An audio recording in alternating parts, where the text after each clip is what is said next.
Hey guys welcome back to my YouTube channel.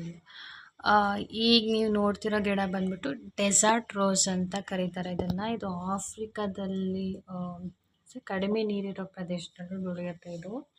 So ನಾನು ಈ ಗಿಡನ ಪಾಟ್ಗೆ ಹಾಕಿ 2 ಇಯರ್ಸ್ ಆಯಿತು. ಇವಾಗ ಹೂವು ಬಿಟ್ಟಿದೆ ನೋಡಿ, ಎಷ್ಟು ಚೆನ್ನಾಗಿದೆ. ಇದಕ್ಕೆ ಹೆವಿ ನೀರು ಹಾಕಿದ್ರೆ ಬೇಗ ಒಣಗಿಬಿಡುತ್ತೆ. ಸೊ ನನಗಿಂತೂ ಯಾವ ರೀತಿ ಬೆಳೆಸ್ಬೇಕಂತಲೇ ಗೊತ್ತಿರಲಿಲ್ಲ. ಇದ್ರ ಜೊತೆ ಇನ್ನೂ ಒಂದು ಗಿಡ ಆರ್ಡ್ರ್ ಮಾಡಿದ್ದೆ, ಬಟ್ ಅದು ಬೆಳಿಲಿಲ್ಲ, ಒಣಗಿಬಿಟ್ಟು ಹೊರ್ಟೋಯ್ತು. ನೀರೇನೋ ಜಾಸ್ತಿ ಆಗಿ ಒಣಗಿಬಿಟ್ಟು ಅದು ಕಾಂಡ ಫುಲ್ಲೆಲ್ಲ ಸತ್ತೋಗ್ಬಿಡ್ತು. ಈಗ ಇದು ನೋಡಿ 3 ಹೂ ಬಿಟ್ಟಿದೆ, 2 ಅರಳಿದೆ, ಒಂದು ಮಿಡಲಲ್ಲಿ ಮೊಗ್ಗಿದೆ. ಡೆಸರ್ಟ್ ರೋಸ್ ಅಂತ ಕರೀತಾರೆ ಇದನ್ನು. ಎಷ್ಟು ಚೆಂದ ಇದೆ ನೋಡಿ, ವೈಟ್ ಕಲರ್ 2 ಕಲರಲ್ಲಿ ಮಿಕ್ಸ್ ಇದೆ.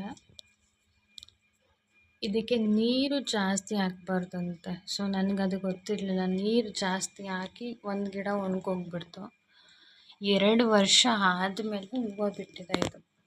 ನನಗಂತೂ ಫುಲ್ ಖುಷಿ ಆಗ್ತದೆ. ನನಗೆ ಯಾವಾಗ ಹೂವು ಬಿಡುತ್ತೆ, ಹೊರ್ಗಡೆ ಎಲ್ಲ ಬೇರೆಯವ್ರ ಮನೆ ಹತ್ರ ಇಟ್ಟಿದ್ದಾಗ, ಫ್ರೆಂಡ್ಸ್ ಮನೆ ಹತ್ರ ಎಲ್ಲ ಹೋದಾಗ ನೋಡ್ತಿದ್ದೆ. ನನಗೂ ಅನಿಸ್ತಿತ್ತು ಯಾವಾಗ ನಮ್ಮ ಮನೆ ಹತ್ರ ಬಿಡುತ್ತೆ ಹೂವು ಅಂತ. ತುಂಬ ದಿವಸದಿಂದ ವೇಟ್ ಮಾಡ್ತಿದ್ದೆ. ಆಫ್ಟರ್ 2 ಇಯರ್ಸ್ ಇದು ಹೂವು ಬಿಟ್ಟಿದೆ.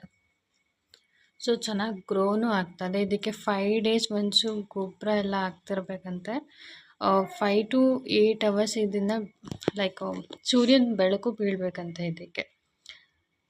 ಇದೇನು ಇಂಡೋರ್ ಪ್ಲ್ಯಾಂಟ್ ಅಲ್ಲ, ಆಚೆನೂ ಇಟ್ಟು ಬೆಳೆಸ್ಬೋದು ಇದನ್ನು.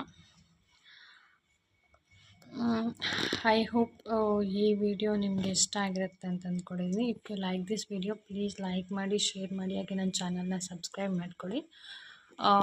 ಇನ್ನು ಮುಂದೆ ನಾನು ಈ ಚಾನಲಲ್ಲಿ ನನಗೇನೇನು ಇಷ್ಟ ಆಗುತ್ತೋ, ನನಗೇನೇನು ಇನ್ಫಾರ್ಮೇಷನ್ ಗೊತ್ತಿದೆಯೋ ಅದನ್ನು ನಿಮ್ಮ ಜೊತೆ ಶೇರ್ ಮಾಡ್ಕೊತೀನಿ.